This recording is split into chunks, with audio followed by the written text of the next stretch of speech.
वर्धा जिल्ह्याच्या मध्यवर्ती भागात असलेला हा आहे उमेद अभियानातील वर्धिनी संघ आणि जिल्हा परिषद वर्धा यांच्या मदतीने उभा केलेला वर्धिनी मॉल। त्या शॉपिंग मॉल मध्ये उमेद महाराष्ट्र राज्य ग्रामीण जीवन उन्नती अभियानाच्या जवळपास 288 स्वयंसहायता समूहांचे उत्पादन विक्रीसाठी उपलब्ध आहे। महिला बचत गटांचे उत्पादन विक्री केल्यानंतर त्यांना 80% रक्कम ही चेकद्वारे दिली जाते आणि 20% रक्कम ही मॉल मध्ये ठेवली जाते। महाराष्ट्र राज्य ग्रामीण जीवनोन्नती अभियाना अंतर्गत वर्धिनी सेवा संघ हा वर्धा जिल्ह्यातल्या महिलांनी ज्या उत्पादित करतात प्रोडक्ट त्याचा हा वर्धिनी सेवा संघ म्हणून तयार केलेला आहे। वर्धिनी सेवा संघामध्ये वर्धा जिल्ह्यातल्या महिला घरगुती प्रोडक्ट तयार करतात, ते प्रोडक्ट त्या इथं वर्धिनी विक्री केंद्र इथे विक्रीकरिता आणून देतात। बचत गटाच्या ज्या महिला आहे घरगुती आपले प्रोडक्ट तयार करतात, जसं पापड झाले, मुंगवडी झाली, जवस, आवळा कॅन्डी, आपल्याकडे 18 प्रकारचे लोणचे आहेत, हळदी पावडर आहे, कुरकुमीचं प्रमाण जास्त असलेली हळदी पावडर, भिवापुरी मिरची, आलू पापड, पास पापड, नाचणी पापड, बीट, पालक असे म्हणजे आपल्याकडे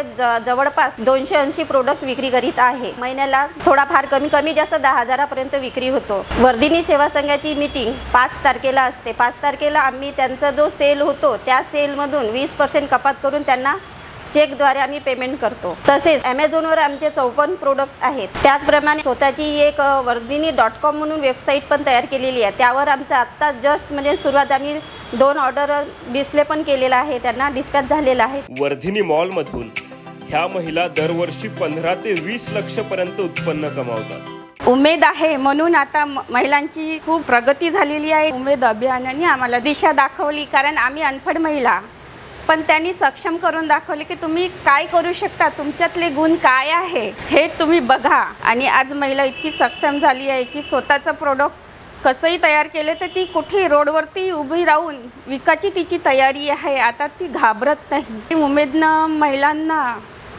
इतकं प्रोत्साहन दिलेलं आहे की त्यांचे किती आभार मानले तरी कमी आहे। उमेद अभियानाने भक्कम साथ दिली नसती तर आज हा भव्य दिव्य मॉल उभाच राहू शकला नसता, असे वर्धिनी सेवा संघाच्या महिला अभिमानाने सांगतात।